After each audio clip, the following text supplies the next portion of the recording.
बाळावर मालकी फक्त माझी राहील.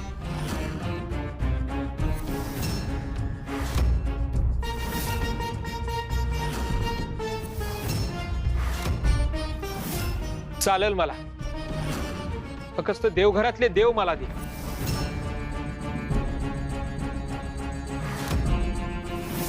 जन्नत, तू समध्यात चांगल्या गोष्टी गमावून बसलायस.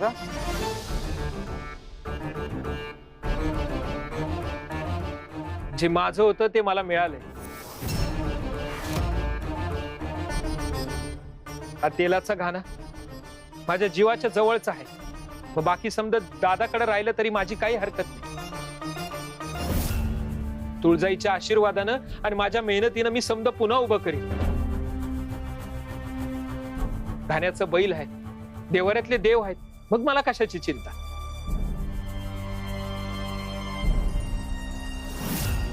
फक्त माझी एक इच्छा आहे.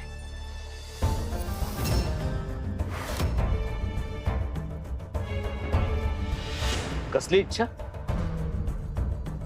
4 दिवसांनी या घाण्याच्या पूजेचा दिस आहे.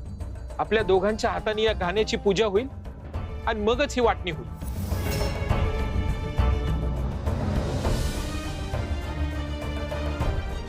ठीक आहे, जशी तुझी इच्छा. हा, पण त्याच्यानंतर हे घर फक्त माझं असेल.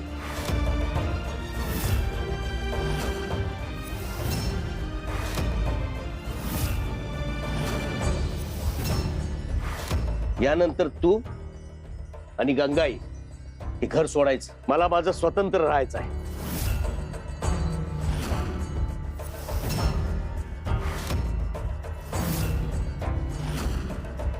आम्हाला मान्य आहे.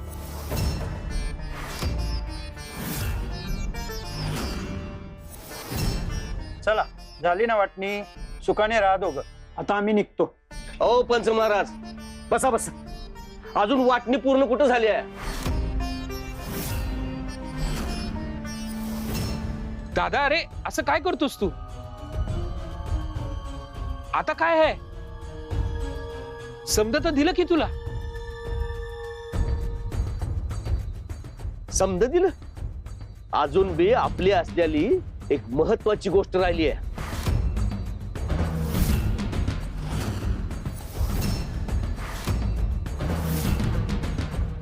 कुठली गोष्ट? आणि जर काही राहिलं असेल तर ते घेऊन टाक बाबा. बघा, घेऊ ना नक्की. होय, घेऊन टाक. पंच महाराज बघा, ह्यो स्वतः म्हणतोय घेऊन टाक म्हणून.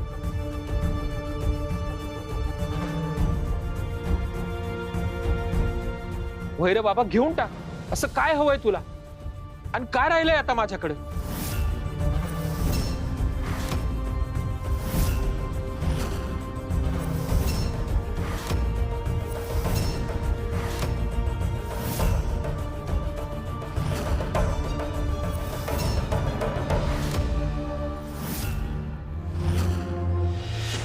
ही जगदंबा.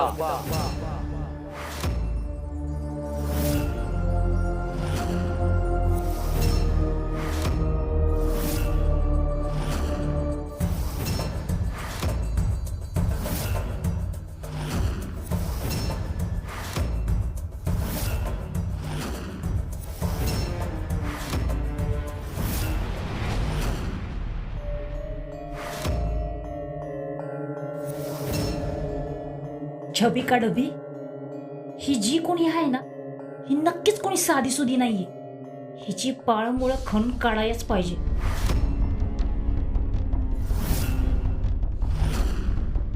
मागच्या वेळी हिच्या झोळीमध्ये लई चित्रविचित्र वस्तू सापडल्या होत्या.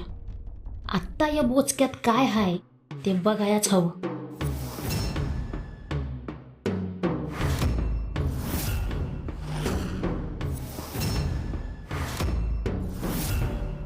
बासरी आणि ती बी काळी. कशी पाय ठेवली असेल ना? अजून काय काय हाय हिच्या बोचक्यात ते बघायच पाहिजे.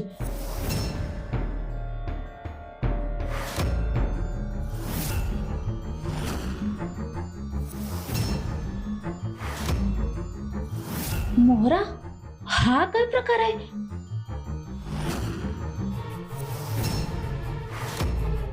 या मोहरा तर बाजारात चालत नाहीत.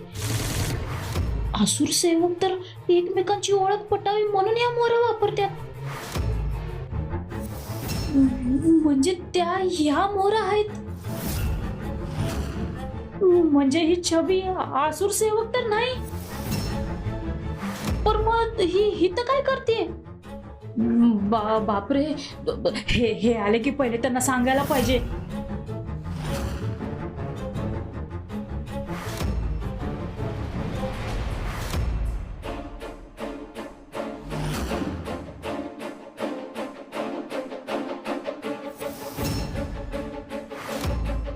काय करताय सुंदराबाई?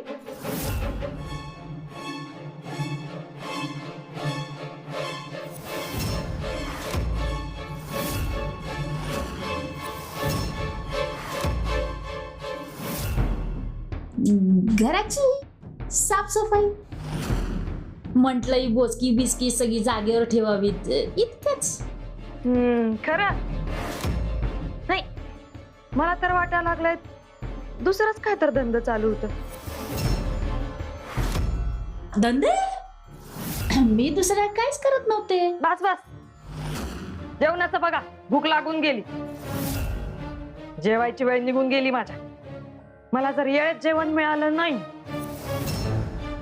तर तुला खाऊन टाकीन ना मी.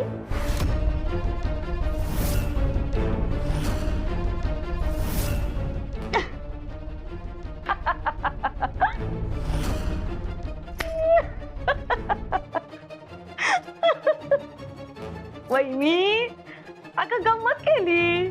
जा जा जा, जेवणाचं बघ, झालं की सांग मला. हा, येते मी. जा जा.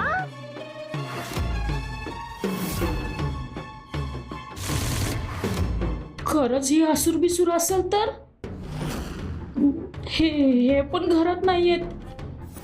हिच्यावर जास्त लक्ष ठेवायला पाहिजे, नाहीतर माझं काय खरं नाही.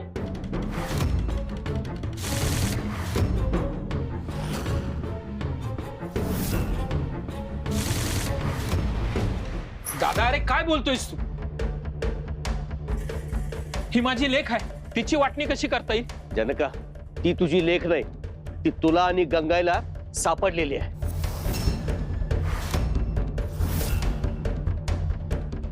आणि हिच्या येण्यानं तुझी म्हणजेच आपली भरभराट झाली आहे. मला माहिती आहे, समजा हे मी सगळं घेतलं पण माझ्याकडे जगदंबाच नसेल तर मला काय त्याचा फायदा?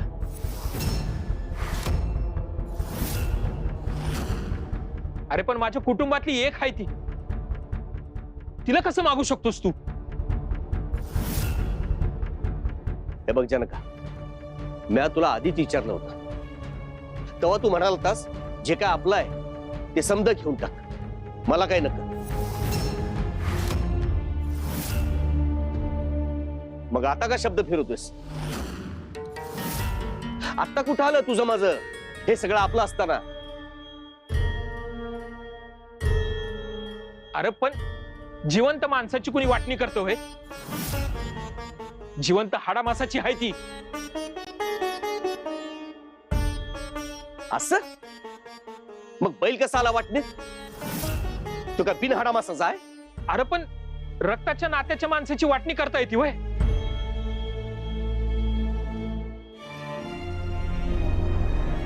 जगदंबा तुझ्या रक्ताच्या नात्याची नाहीये. जसा बैल बाहेरून आला तशीच ही बी.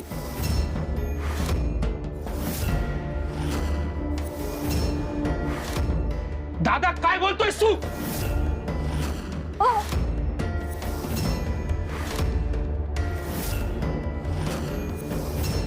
पंच महाराज, अहो बघा बघा की, अहो वाटणीत तू हारला म्हणून माझ्या अंगावर धावून येतोय. हो पंच महाराज, आता तुम्हीच सांगा, ह्या वाटणीत काय चुकीचं आहे? जनक, यात काही चुकीचं नाही. सावजीनं तुला आधी विचारलं होतं.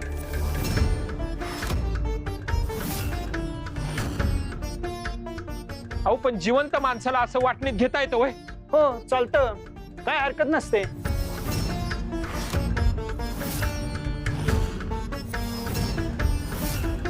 जनक बाबा, ही पोरगी इतकी धाडसी आणि चमत्कार करणारी पोरगी आहे, तिला तुमच्या एकट्याकडे ठेवून घेणं हे योग्य नाही बघा. आणि हा, सावजी म्हणते ते एकदम बरोबर आहे बघा. काय म्हणता गावकरी?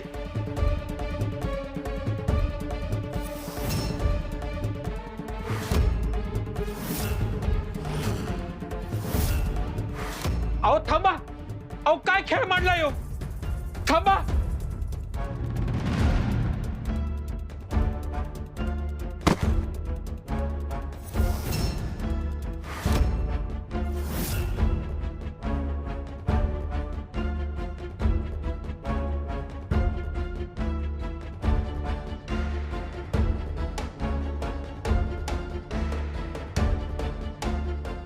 बाबा, रडू नका,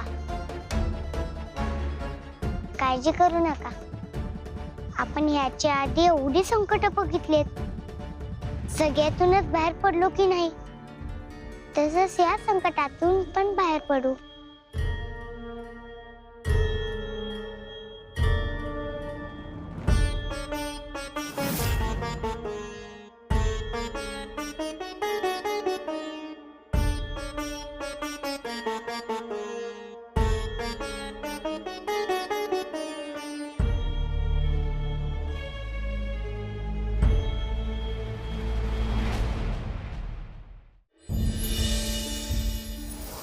हे काय आहे जगदंबा? हे असं सगळं का घडतंय? महिषासूर तुळजाईला अंकित करू पाहतोय, त्यासाठीच त्याला माझा वापर करायचा आहे. तुला माहितीये का?